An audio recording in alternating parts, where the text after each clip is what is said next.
الحمدللہ رب العالمین والصلاة والسلام علی سید الانبیاء والمرسلین نبینا محمد وعلی آلہ وصحبہ اجمعین، اما بعد۔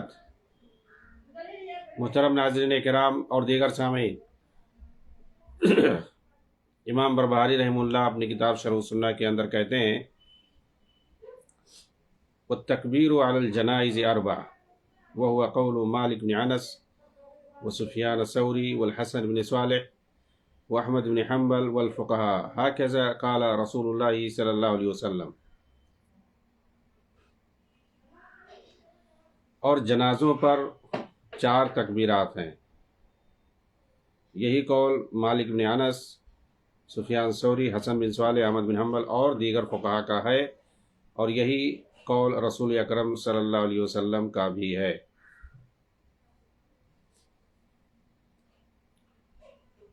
شیخ ربیع المدخلی حفظہ اللہ اس عبارت کی شرح کرتے ہوئے کہتے ہیں کہ مصنف نے جو یہ کہا ہے کہ جنازوں پر 4 تکبیرات ہیں،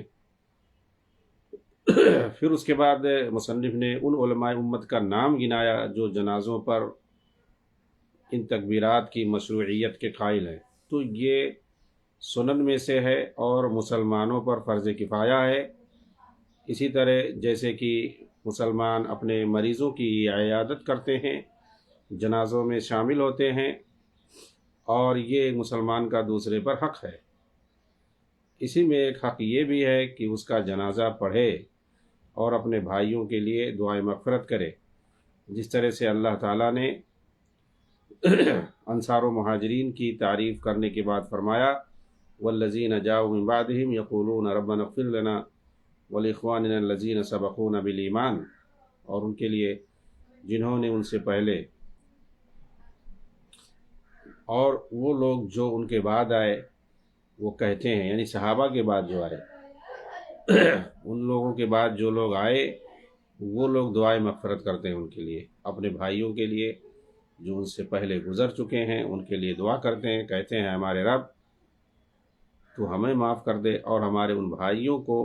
جو ہم سے پہلے ایمان لائے ہیں، الذین سبقونا بالایمان۔ چنانچہ میت دعاؤں سے، صدقات سے، جنازے سے فائدہ اٹھاتا ہے، کیونکہ یہ جنازہ بھی اس کے لیے دعا ہے، جنازہ کی نماز۔ اور جب متقی اور پرہیزگاروں میں سے 40 لوگ اس پر جنازہ پڑھتے ہیں تو اللہ تعالیٰ اس کے حق میں ان کی شفاعت قبول کر لیتا ہے، اس طرح میت اس سے فائدہ اٹھاتا ہے۔ پہلی چیز یہ کہ جنازہ اس کا حق ہے، یعنی مسلمان کا جنازہ پڑھنا یہ حق ہے دوسرے مسلمان بھائیوں پر۔ دوسرا ہے کہ وہ اس جنازے سے مستفید ہوتا ہے، اس سے فائدہ اٹھاتا ہے، اور دعا سے میت مستفید ہوتا ہے، خواہ وہ جنازے کی شکل میں ہو، خواہ وہ اس کی قبر پر ہو، قبروں پر انہیں سلام کرنا ہو، وہ ان سب سے مستفید ہوتا ہے۔ ایک قریبی اپنے قریبی کے لیے دعا کرتا ہے، ایک مومن اپنے مومن بھائی کے لیے دعا کرتا ہے، یہ ساری چیزیں میت کے لیے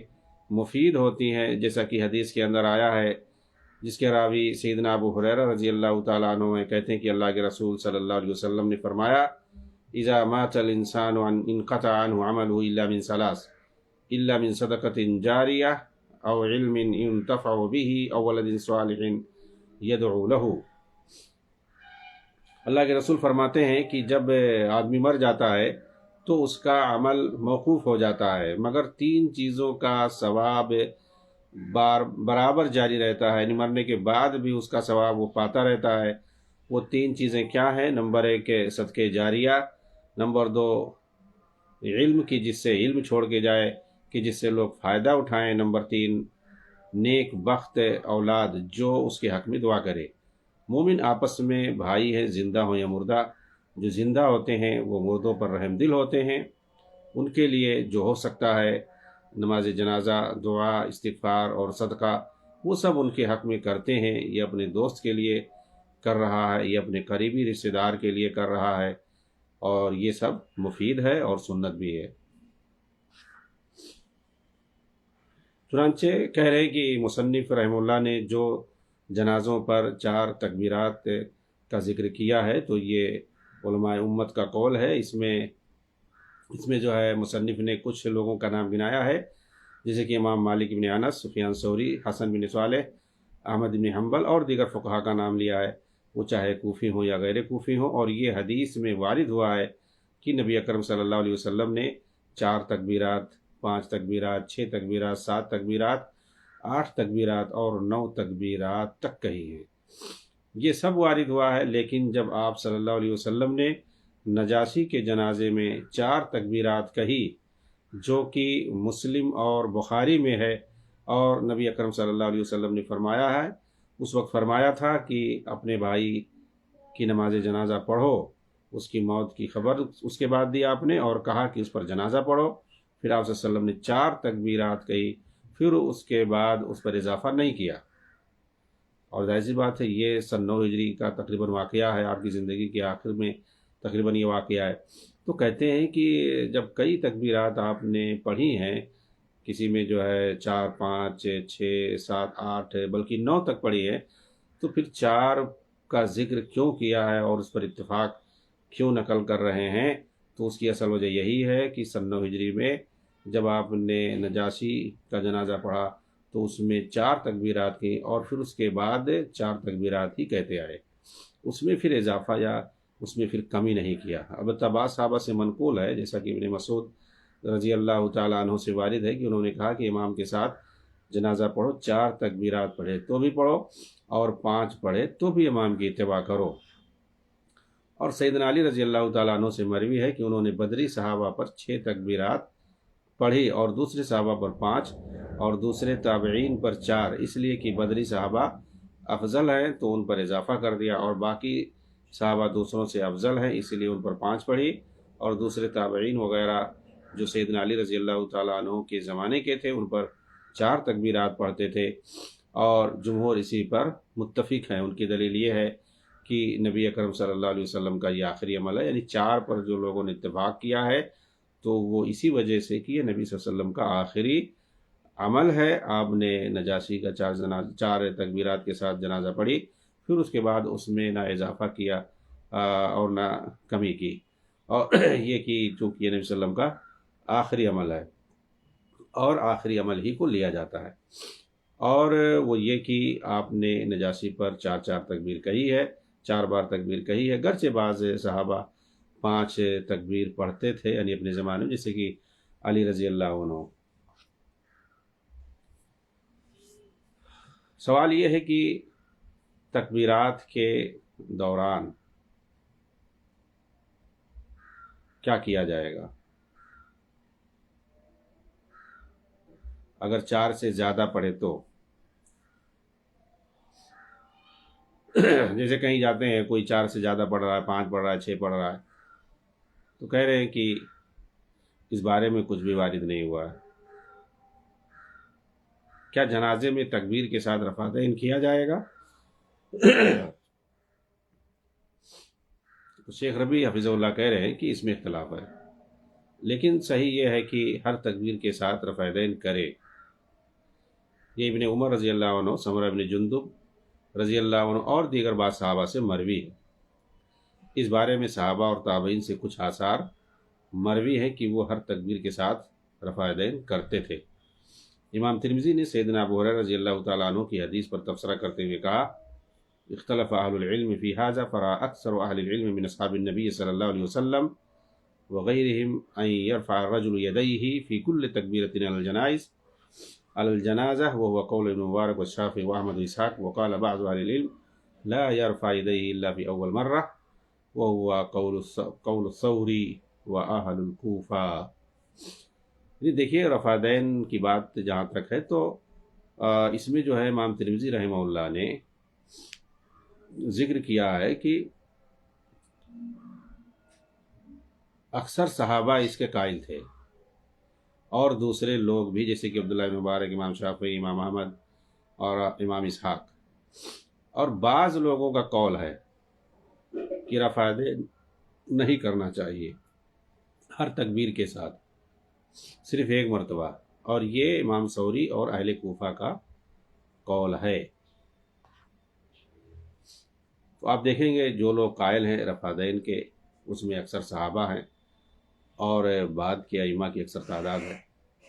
کہتے ہیں کہ لیکن علامہ البانی رحمہ اللہ کہتے ہیں کہ صرف پہلی تکبیر کے ساتھ رفع الیدین کیا جائے گا۔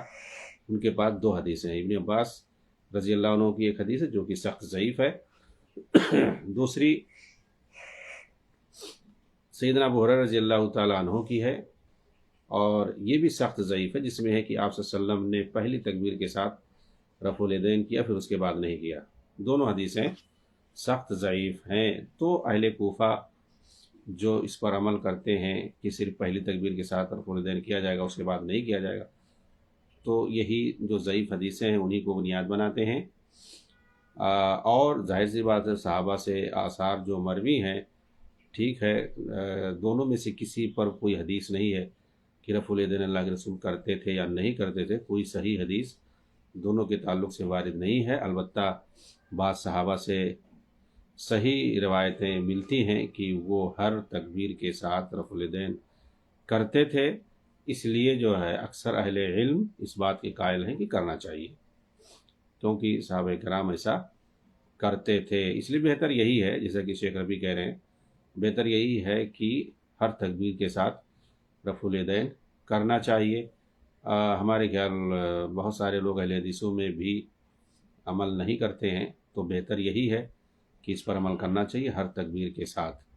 اور یہ جو اہل کوفہ ہیں یا جو مقلدین ہیں، تو ان کی تو بات ہی الگ ہے، وہ اپنے حساب سے، اپنے فقہ کے حساب سے عمل کرتے ہیں۔ ہاں ٹھیک ہے، ان کے فقہ کے مطابق کوئی حدیث آ گئی، چاہے صحیح ہو یا ضعیف ہو، تو اس کو لے لیتے ہیں۔ اگر اس کے خلاف ہے تو ضعیف یا صحیح پر بھی وہ عمل نہیں کرتے ہیں، تو ان کا مسئلہ بالکل الگ ہے۔ یہی نماز جنازہ ہی ہے، اس کے اندر وہ سورہ فاتحہ ہی نہیں پڑھتے ہیں، وہ اس کو ایک دعا سمجھتے ہیں، اور وہ اللہ اکبر اللہ اکبر اللہ اکبر اللہ اکبر کہہ کر کے اس کے بعد جو ہے جنازہ کی جو دعا ہے وہی مختصر پڑھ کر کے فوراً سلام پھیر کے جنازہ ختم کر دیتے ہیں۔ زیادہ سے زیادہ 1-2 منٹ میں ہو جاتا ہے ان کا، تو ان کی بات ہی الگ ہے۔ حالانکہ نماز جنازہ ایک جنازہ یہ کہنے نماز ہی نہیں ہے، تو یہ نماز کیوں کہا گیا ہے؟ کہ رکوع سجدہ نہیں ہے، تو رکوع سجدہ نہیں ہے، لیکن جو بھی ہے اللہ کے نبی نے جیسا پڑھا ہے تو کم سے کم ویسا تو پڑھنا چاہیے۔ یہ کہاں سے کہ یہ جو ہے دعا ہے؟ اب اس پر دیکھیے بحث ہوتی ہے، تو یہ صرف اپنی ہی دلیل دیتے ہیں، اپنے ہی خانہ ساز شریعت سے، اپنے ہی من گھڑت فقہی مسلک اور مذہب سے وہ ساری دلیلیں بولتے ہیں، کوئی حدیث نہیں اور کوئی چیز نہیں۔ چنانچہ یہ صرف اللہ اکبر اللہ اکبر اللہ اکبر 3 مرتبہ بول کے یہ جو ہے دعا پڑھ لیتے ہیں جنازہ کی، وہ بھی اپنے حساب سے، اور پھر یہ سلام پھیر دیتے ہیں۔ حالانکہ جنازہ جو پڑھنے کا طریقہ ہے، آپ پہلی تکبیر بول کر کے رفع دین کریں، اس کے بعد جو ہے نیت باندھ کر کے سینے پر آپ دعائے ثنا پڑھیں، پھر اس کے بعد جو ہے سورہ فاتحہ پڑھیں۔ سورہ فاتحہ کے بغیر کوئی نماز نہیں ہے۔ نماز جنازہ کو نماز کہا اللہ کے رسول نے، تو ظاہر سی بات ہے یہ بھی نماز ہی ہے، یہ بھی نہیں ہوگی اگر آپ جو ہے فاتحہ نہیں پڑھیں گے۔ آپ دیکھیے یہ لوگ کہتے ہیں کہ امام اگر پڑھ لیا تو کافی ہے ہمارے لیے، ہم اس لیے نہیں پڑھتے ہیں۔ یہاں پر جنازہ میں آ کر یہ ایکسپوز ہو جاتے ہیں، یہاں دونوں نہیں پڑھتے ہیں، یہاں پر مقتدی کیا امام بھی نہیں پڑھتا ہے۔ تو یہ اصل ان کے یہاں حدیث وغیرہ نہیں ہے، یہ سب اپنی مسلک کے حساب سے ان کو جو بتا دیا گیا ہے، ان کے پیروں فقیروں نے جو بتا دیا ہے، امام نے کچھ نہیں کہا ہے۔ جس کو یہ امام مانتے ہیں، جیسے امام ابو حنیفہ رحمۃ اللہ علیہ، انہوں نے انہیں کوئی بات نہیں کہی ہے اس طرح سے کہ جو میں کہہ دوں گا اسی پر عمل کرنا اور دوسرے کی بات نہیں لینا، اور تم لوگ ایک شریعت بنا لینا اپنے حساب سے اور اسی کے مطابق چلنا، ٹھیک ہے۔ انہوں نے ایسا کچھ نہیں کہا تھا، انہوں نے بعد میں ان کے پیروں فقیروں نے انہیں سمجھایا ہوا ہے، انہوں نے اپنی ایک شریعت بنائی ہوئی ہے۔ امام ابو حنیفہ کے وفات کے بہت سالوں کے بعد، کئی سینکڑوں سالوں کے بعد، تقریباً 4 صدی ہجری میں اس طریقے سے انہوں نے بنایا ہے مسلک۔ تو بہرحال آپ دیکھیں جو میں طریقہ بتا رہا تھا، یہ پہلی تکبیر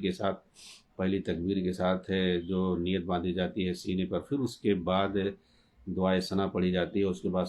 سورہ فاتحہ پڑھی جاتی ہے، پھر اس کے بعد کوئی ایک اور سورت بھی پڑھی جاتی ہے ساتھ میں۔ یہ 3 چیزیں پہلی تکبیر میں پڑھی جاتی ہیں۔ پھر اس کے بعد جو ہے دوسری تکبیر کے ساتھ آپ جو ہے کیا کہتے ہیں درود ابراہیمی پڑھیں گے، درود ابراہیمی باقاعدہ پڑھا جاتا ہے، اور پھر اس کے بعد تیسری تکبیر کے ساتھ آپ جو دعائے جنازہ جو ہے وہ آپ پڑھیں گے، لحاظ رکھتے ہوئے، میت کا لحاظ رکھتے ہوئے کہ وہ بچہ ہے، چھوٹا بچہ ہے یا چھوٹی بچی ہے، یا اگر بڑا ہے تو وہ مرد ہے کہ عورت ہے، وہ سب لحاظ رکھا گیا ہے۔ بہت سارے لوگ لحاظ نہیں رکھتے، خیال نہیں رکھتے ہیں، تو لحاظ رکھنا چاہیے۔ یعنی جو الفاظ ہیں، صیغے جو ہیں جملوں کے اندر، وہ مذکر اور مؤنث کا صیغہ یہی لحاظ کرنا ہے، تو مذکر اور مؤنث کا صیغہ استعمال کرنا چاہیے میت کو دیکھ کر کے کہ وہ بچہ ہے یا بچی ہے، یا بڑا ہے تو وہ مرد ہے کہ عورت ہے۔ اس طریقے سے دعائے جنازہ جو ہے وہ پوری تفصیل سے وہ پڑھنا چاہیے۔ پھر اس کے بعد چوتھی تکبیر کہہ کر کے سلام پھیر دینا چاہیے۔ اس طریقے سے جنازہ ہوتا ہے، اور میں سمجھتا ہوں کہ کم سے کم 5 منٹ لگے گا، اور 8-10 منٹ بھی لگ سکتا ہے، لیکن یہ لوگ جو ہے 1 منٹ میں 2 منٹ میں ختم کر دیتے ہیں۔ بلکہ کسی نے تو ایک بار کہا کہ 40 سیکنڈ کے اندر ختم ہو گیا تھا، تو ان کی بات ہی الگ ہے۔ وہ لوگ صرف جو ہے اس کو دعا پڑھ کر کے مان کر کے ختم کر دیتے ہیں۔ اس لیے جو جنازہ کا جو صحیح طریقہ ہے، چاہے وہ تکبیرات کی تعداد کا مسئلہ ہو، یا رفع دین کا مسئلہ ہو، یا چاروں تکبیرات میں کیا پڑھنا چاہیے کیا نہیں پڑھنا چاہیے، یہ سب ضروری ہے کہ ہم سنت کے مطابق عمل کریں۔ اور اللہ تعالیٰ سے آخر میں دعا ہے کہ اللہ تعالیٰ ہمیں ہر چیز میں سنت کے مطابق عمل کرنے کی توفیق عنایت فرمائے۔ آمین۔ وآخر دعوانا ان الحمد للہ رب العالمین، والسلام علیکم ورحمۃ اللہ وبرکاتہ۔